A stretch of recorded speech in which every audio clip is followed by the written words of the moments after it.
were notified by the United States Anti-Doping Agency late this afternoon of a potential anti-doping violation of John Jones in a sample that was collected July 28th. So the day before UFC 214, my understanding was the sample was collected in the hours after the weigh-in. So that would put him in an in-competition period under the program.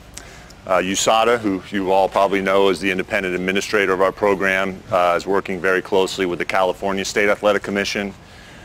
They retain jurisdiction over this matter as well because of the proximity to the fight. So the two of them will be working close together.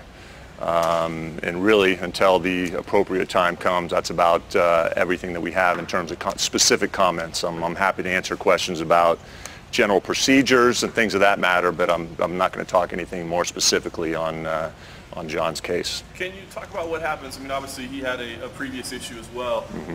As they're going through the administration process on this, does that factor in at all to how they reach their decisions?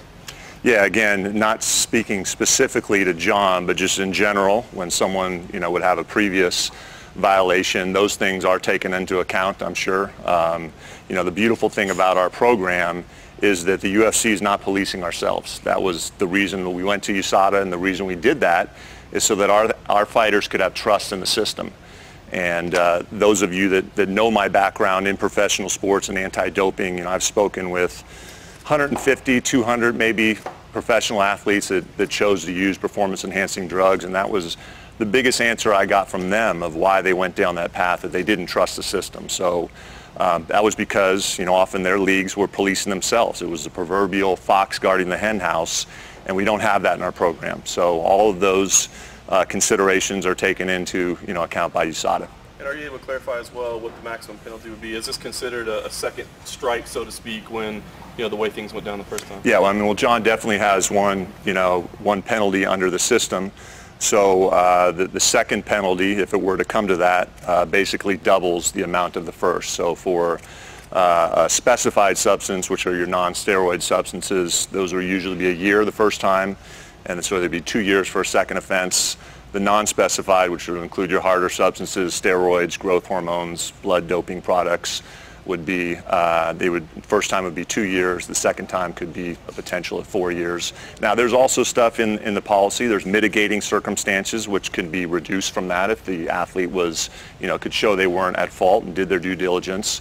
There's also on the other side aggravating circumstances to show if the athlete took steps to try to hide their use or did more than one substance, they could go up even double. So all that stuff's built into the system, along with really, and it's important to note this, a lot of due process in the system. And that's why you see our statement relatively generic right now.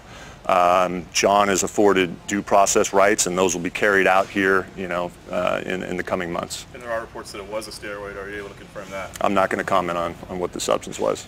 Are all of his test results in? I don't know the answer to that. I don't know the answer to that right now. How long the process can take, though? Because it seems that it's different for each athlete or each case. Yeah, it varies, and it's based on the unique circumstances in that case. I actually was just out at the WADA laboratory in Salt Lake City a couple weeks ago, and they were walking us through the process of how a sample comes in. And it's not like you see a police officer out in the field drop something into a kit and it gives an automatic result. There's a process that goes through it. These laboratories have to do confirmation testing on it, so it's a long, drawn-out process with many factors involved. Have you heard from John's team? Yeah, I'm not going to comment specifically on who I've talked to, although generally my job with the UFC when these things happen is to reach out to the athlete, to their camp.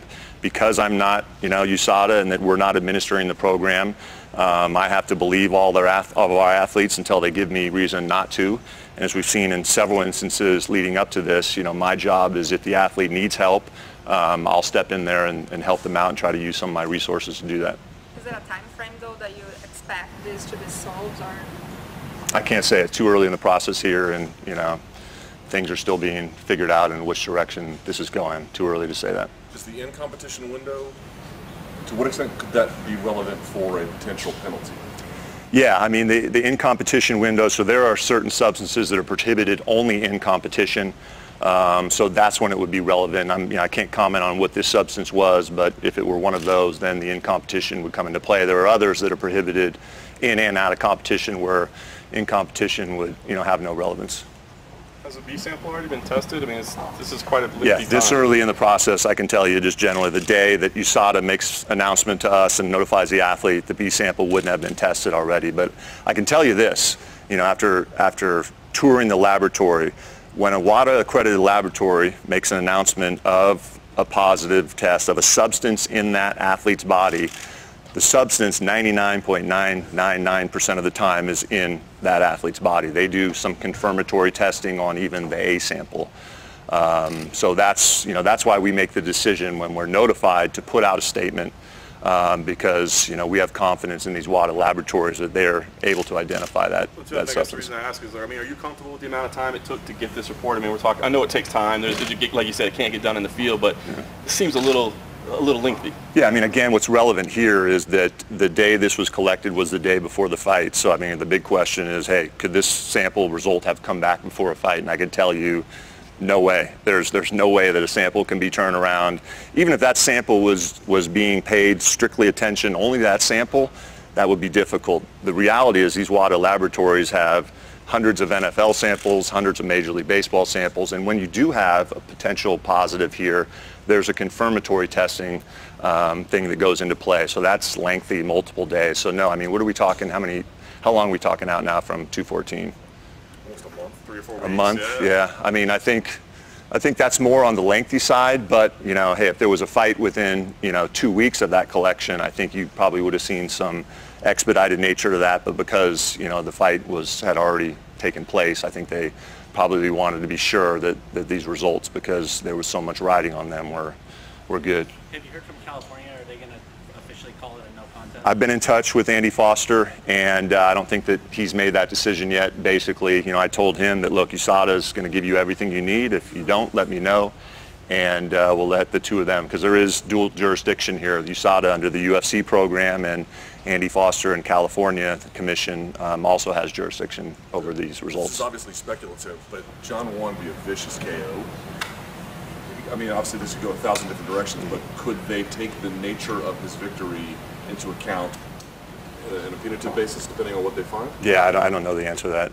That'd be a question probably to ask Andy Foster. Any other questions? Thanks, guys. Thanks, Jeff.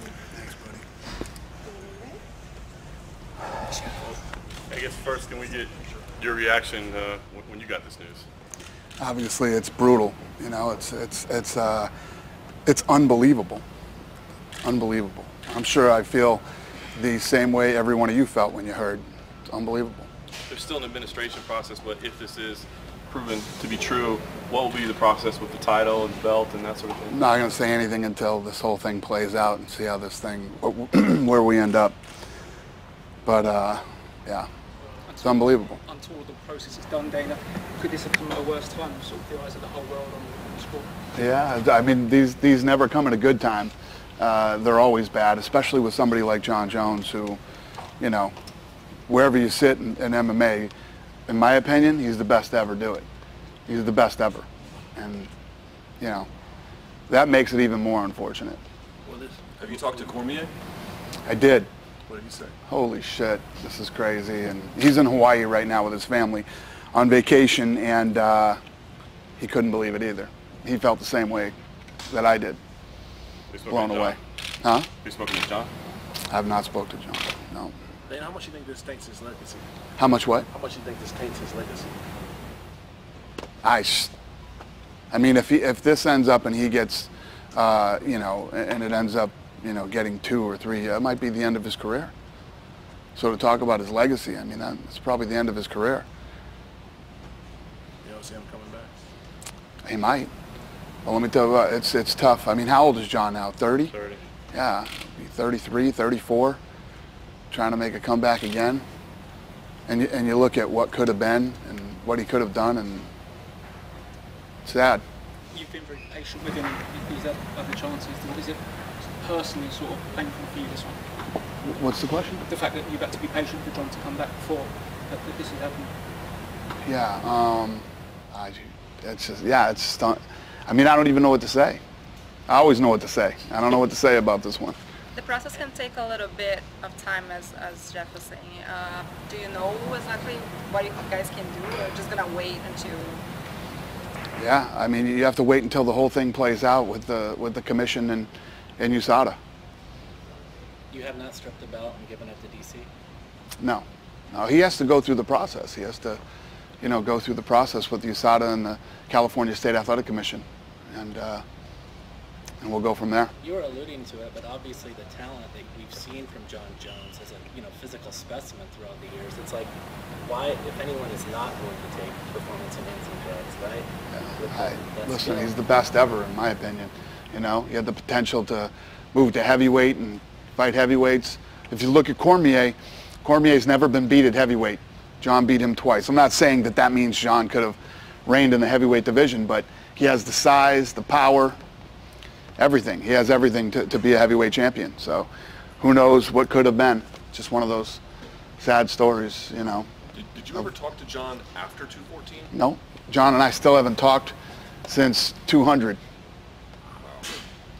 Hi, and a couple of words here and there, but we haven't talked. Yeah. Depending on what happens with the process and the test procedures and all, and what needs to happen in due process, I mean, would you consider doing an interim or something of that nature until it's decided? I mean, as far as I'm concerned, Cormier would be the champion. I mean, the only guy he's ever lost to in his whole career is Jon Jones. So he was the champ. You know, he's the champion if Jones isn't. How long would you wait for results before you make a decision? I don't know. I mean, how long do you think this thing takes to play out? You know, again, it varies. I've seen them play out in as little as, you know, under a month. I've seen them take, you know, 6 months up to a year. It just depends on the circumstances. Way too early in the game right now. I mean, we're a couple hours into getting notified to know really what all the circumstances are here. So way too early to predict that. How close were you guys to booking Jones-Gustafsson for Detroit?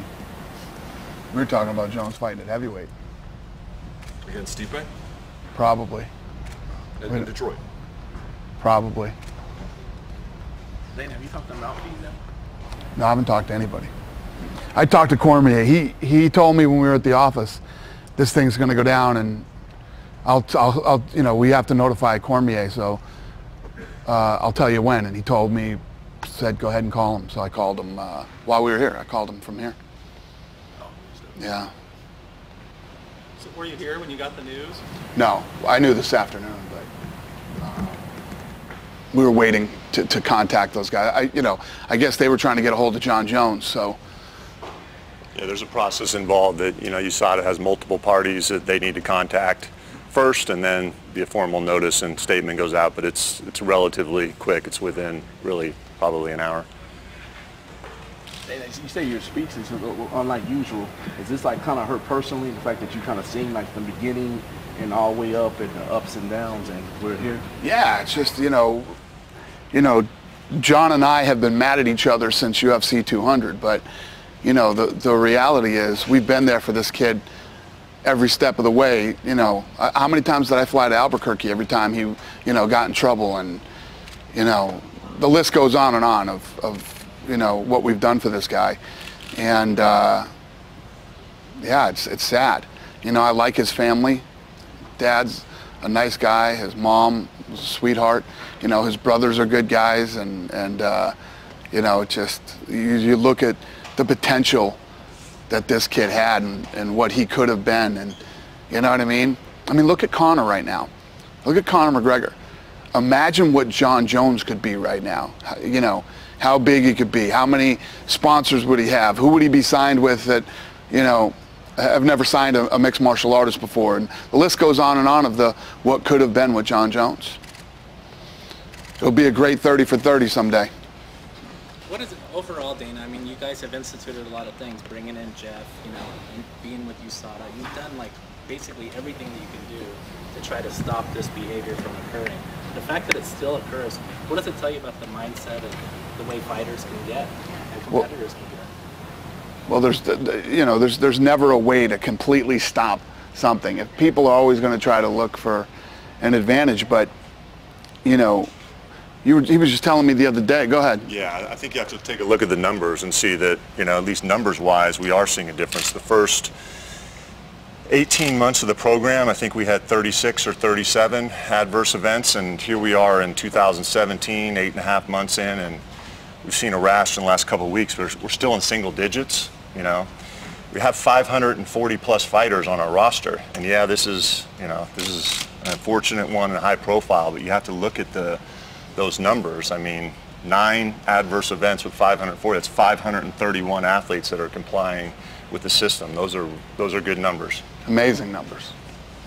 And how many times have Floyd and Connor been tested since? So I was telling Dana this week that since July 1st, both Floyd and Connor have been tested. They've had 13 samples collected, and without a doubt, the 2 most tested athletes on the planet Earth in the last month and a half. And so, I think that makes that fight even more special coming up. That's one of the things I respect about Floyd, too, is that Connor was already in this program, with the UFC. Floyd didn't even flinch when I said, we want him to get USADA tested. Jumped right into the program and been tested 13 times, and they're both clean. So the Strong. results are back from quarter 1. All the results of Connor and Floyd are back. They're likely being tested even this week as we speak. So I don't think that all of the results are back, but I'm sure with the high-profile nature of that fight that every test is being expedited to the extent that USADA and these laboratories can. Jeff, will that be the norm? I know Mayweather's known for having blood and urine testing for him and his opponents. Will that be the norm for UFC, or is that just a cost thing? Because I'm pretty sure it costs a lot of money. Yeah, the UFC is, now our program's been up and running for 2.5 years. We entered into a 4-year contract with USADA, so yeah, everything that I've heard going forward that, we're not stopping with that. And I talked to a lot of our fighters, and hey, make no doubt about it, this program is a burden. It's a burden to be woken up at 5:30 in the morning. It's a burden to be woken up at midnight, to have to let USADA know where you are 365 days a year. But I think it's something that makes some of the most special athletes on the planet even more special, that they realize this is a worthwhile burden. Because I don't think there's any sport that's more important, anti-doping is more important than MMA. And everybody's willing to be clean as long as they know that everybody's clean. So, obviously this is super fresh, but what goes on the Detroit card now? I have no idea. I got to get through this weekend. I haven't been this nervous for a fight probably ever. Why? Because I want Connor to knock him out. Normally when we go into these fights, everybody's in the UFC. It's our guy versus our guy. I'm not going to say there haven't been special situations where I've, pulled against a Tito or something like that, but it's usually our guy versus our guy, and whoever wins wins. This is obviously a huge, a lot at stake here on both sides. So yeah, I've been pretty nervous. When the Patriots won the Super Bowl last year, I wore a Patriots shirt every day for a week, so I'm wearing a Conor McGregor shirt every day this week. I'm not superstitious or anything, but fuck it, I'll give it a shot. Is that nervousness intensified since you got the news today? Is what? Is that intensified since you got the news today? Have you felt worse? Do I feel worse with this fight than any other fight? Is that what you? No, with the news that you got earlier, with this news coming out, is it the way you're feeling? Is that no. There's bad news every day here. It happens in this sport. So, no, I feel exactly the same as I did this morning. What about it serves as a distraction? Is it a distraction? For last couple hours it has been, but this stuff happens every day. There's always something you get. Like he said, there's 530 something, 540 athletes under contract. This shit goes on every day behind the scenes. Not as big and obviously not as bad as this, but every day there's something. So I'm numb to it now after 16 years. Then seeing what happens this afternoon in front of the arena, do you see the size of the fight as you seen before, as you imagined that before? Or seeing all the things happens here in the city. How big this thing is? Yeah. Yeah, no, it's crazy. It's it's fun to be a part of something this big and this special. This thing will break every record that's ever been as far as combat sports go. There's already a ton that it has. This is the most distributed fight in history of fighting. Over 200 countries will have this fight. Over 1 billion homes can get it, you know, on some form of television. If you have Wi-Fi, I don't care where you are. If you're on the moon, you can get this fight. You know, it's big. And brought the whole world. Yeah. Brought the whole world here in Vegas. The whole world are looking here. Yeah. Yeah, it's, you know, it's funny because when I think back to when Lorenzo and I got into this, right? This is the type of fight we used to dream about, you know? You would never think that it would be a boxing versus MMA fight, but fights that don't make sense always pop up, and ones you don't expect, the ones you don't see coming, it always happens in this sport. There's still critics that say that Conor has absolutely no chance in this fight. I know you said you stopped doubting him, but is there something tangible that, like, you've seen him, you've seen the training, you've seen the sparring, is there something tangible? You guys saw some of the sparring. I mean, when I really saw him sparring and I saw, you know, how well he was doing, the guys, you know, and he hit so hard, and he's so confident in himself, you know. You sit in a room with Conor for 2 minutes and he'll make you believe too. I read so much. Where's Adam Hill? I know you don't put the two things. I know none of you guys write the headlines, you know, and you're going to interview Bob Arum on Sunday, that senile fuck, and put his shit in the paper. I'm like, man, this is crazy. This is our hometown paper, and the top spells spectacle, and then all the interviews are with Bob Arum. Like, we're going to get a good, and Bob Arum's quote. This senile fuck's quote is, LeBron James is the greatest athlete on earth. Now, if he fought Anthony Joshua, he's comparing that fight to Conor. If LeBron James fought, Conor McGregor is a fighter. He can fight. That's the guy's quote. I mean, stuff like that bums me out. You know, when I was reading that on Sunday on the front paper, of the front of the RJ the other day.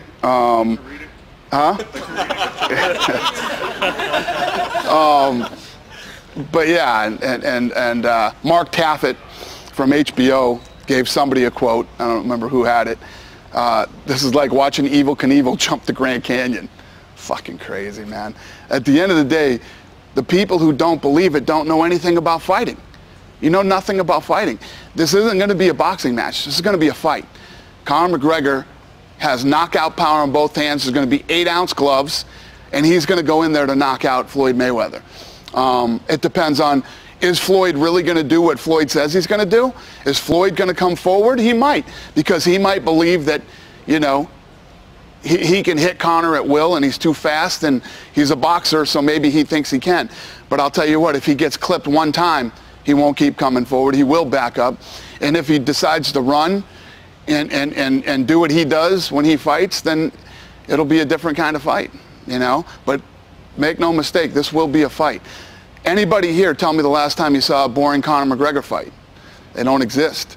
He is going to go in and go after Floyd. And where y'all get the 4.9 million buys at? Or at least Leonard's thrown that out there, because that's a crazy number. Well, what happens is when there's a system to this, when you start to get in the reports on pre-buys, these guys have never done digital before. Boxing's never done digital. Our digital buys are off the charts. And what that means is you can go on to UFC.tv and you can buy the fight. The pre-buys are the biggest we've ever had by far. What does that mean? I don't know. We've never done it. They do pretty damn well for the UFC, so you got to imagine for this fight it's going to be off the charts. You look at DirecTV, all the different cable systems, and all that stuff. The betting. So the biggest sporting event ever bet was Mayweather versus Pacquiao. That was $70 million. Bigger than the Super Bowl, bigger than anything. They're saying that they're expecting this one to be $140 million. So when you look at all the numbers that start to come in, you can start putting that stuff together on. We're tracking ahead of Mayweather Pacquiao on pay-per-view buys. Yeah. Danny, I mean, you're cheering for your guy, obviously, right? But I mean, if Conor wins here, it seems like there'll be more boxing opportunities for him than there may be UFC opportunities. So, I mean, is there any fear in a little bit that, like, we may be losing our guy? Well, the question is, if there's other boxing opportunities, who does he box? Canelo. I saw that fight. It doesn't end well. Get in the queue. I saw that fight already. And Did you see their scuffle today? Yeah, the guy is a commentator for Showtime, and he's going down and picking fights with Conor down at it's just crazy, madness. But yeah, no, I'd like to see him come back and defend his title in the UFC instead of any boxing opportunities after this. But yeah, I mean, the kid is special, and obviously, if he knocks out Floyd Mayweather, holy shit, you know, it's just, who the fuck knows what he'll do next? Anything is possible. The sky is the limit. Literally, the sky is the limit. I'm sure he comes back to you and says, "I'd like a little more money next time I'm in the cage." Yeah, I got a feeling we're gonna have that conversation, and I don't mind it. I welcome that conversation. He deserves it. What about the ownership stake that he talked about after 205? What's that? What about his ownership stake, like he was talking about after 205? It's never been done, but anything is possible. Listen, if there's a lot of people who feel like they're worth this and they're worth that, we know what this kid's worth. You know what I mean? In your eyes, Dana, is there a way to a moral victory for Conor in this fight? A moral victory? Yeah, I mean, even lasting 12 rounds against the great Floyd Mayweather, can't he call that a victory and say, look, I did my best? It depends on how the 12 rounds go. You know, you can go, anybody can go in and get the shit beat out of him for 12 rounds. You know, I don't know if that's a moral victory. I think that if the fight is an exciting fight, and you know, I'm hoping, obviously, I'm hoping this weekend for a knockout. You know, if a knockout doesn't happen, I'm hoping for an entertaining fight. You know, that people, what I don't want is I don't want a Pacquiao-Mayweather outcome on this one. I think that, you know, all the crybabies are out in fucking droves. Oscar De La Aram and fucking Bob Arum himself, and all these guys are all talking shit and stuff. What these dummies don't realize is it's good for everybody if this thing's a good fight. It's good, you know, when I say this all the time, when Mayweather-Pacquiao happened, first of all, I said good for them. And second of all, it shows you what, if you have two guys in the right place at the right time, how high the bar can be set for combat sports. You know, it's good for everybody if this is a good fight. Is that the way you want it viewed? It's basically like a brotherhood of combat sports. We're getting together and seeing. That'll never happen. I know, because everybody hates everybody. So frustrated at the comments from Arum and De La Hoya, but you know that's out there in the public as well. And if Conor is trounced, what they're going to say about the UFC and the. Yeah, they've been saying it since day one. Not De La Hoya, but Arum has, you know. So I don't know why anybody would interview Arum about this fight, but whatever. That's beside the point. Back to John for just a second. I mean, obviously, no one really knows exactly what's going to be next. But aside from stripping him or not stripping him, would the UFC consider exacting its own kind of punishment on him beyond what USADA might do, including financial penalties? It's possible. It's possible. Do you feel let down by John after the way you talked about him after 214 and after all that stuff? Listen, at this point, who gives a shit what I think, man? He's done enough damage to himself. It's just his, you know, his dad said it in that thing that we built. John's his own worst enemy, and boy, is that true. You know, it's true. But again, sitting here today, like he said, it's not over yet. He's got to go through the process, and you know, maybe there was something crazy that happened for this stuff to get into his system. So I don't know. We'll see. Yeah, switching gears back to Conor. Has he moved up to the level where kind of like Floyd is, when basically when people fight Floyd, he changes their life financially? Is Conor going to be on that level with whoever fights him in the octagon? Hey, listen. He changes their life? Oh, Conor? Yeah. Conor already has. Not like his life. Talking about whoever fights him just by being in the octagon with them, will their life change financially? Conor? No, not Conor. Like he comes back. Who fights? Oh, yeah. He already has before this fight. Conor's changed a lot of people's lives financially. Big time. Big time. Not even people he fought, people who were on the card with him. Never mind the people he fought. Just being on the card with Conor McGregor changed people's lives. Yeah, that's a fact. And just for the record, when we got this thing and put this thing together, Floyd kept saying they were the A-side, they were the A-side. I think when we went out on the road, we found out who the A-side was and who wasn't. And it's the same way. It takes two people to make a big fight. Floyd ain't making this much money not fighting Conor McGregor. Would you say the floor on this one is above 3 mil pay-per-view buys? Yeah. That's the floor. Oh yeah. Oh yeah. No, this thing's tracking. So you're guaranteeing 3 million or more. They're feeling like with the pre-buys right now, we're going to break the record in England, in the UK, with pay-per-view buys. You know what that is? Just on the pre-buys. Yeah, it was 1.1 million. Today the officials told me that it's past the $72 million record for the live gate. Did you get that news as well? Yeah. How do you feel about that? Yeah, I don't want to comment on that. I'm trying not to get in a fight with all my partners before we make it to Saturday. But yeah, whatever. I know it's fresh, but obviously Dos Santos is out of the Francis Ngannou fight. You know, he just finished a full training camp, and if you were going to target Stipe for Detroit, could you perhaps do Stipe versus Francis? Yeah, no, we have other plans for him right now. He's devastated, this guy, that fight fell through.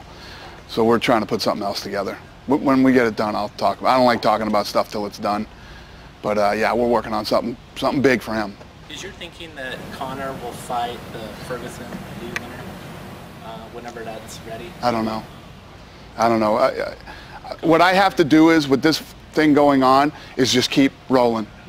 Keep all these guys active, keep moving, and however this turns out after the Mayweather fight and what Conor decides next, we'll go from there. What is next for Nurmagomedov? I tried to get him to fight in New York against Tony. He said he couldn't do it, he was hurt. So we switched it, and we did the fight with Kevin, and then they came back and said, oh, we're not hurt and we want the fight. We had already moved on, you know. So I don't know. We'll see. Any other questions? Does booking that fight in October say that if Conor does come back in December, it's not going to be for the lightweight title? I don't know. I just got to keep moving. I can't sit here and say I think Conor's going to come right back and fight. He said he's going to, but I don't know. I got to keep these guys active and keep moving and putting on fights, you know. So we'll see what we do. Thanks, Dana. Good? Thanks for, what'd you guys think of the fights? Contender Series. Fun live, right? That's probably the best one so far. Yeah, it's fun live. Yeah. Yeah, thanks for coming, you guys. We appreciate it. Have a good night.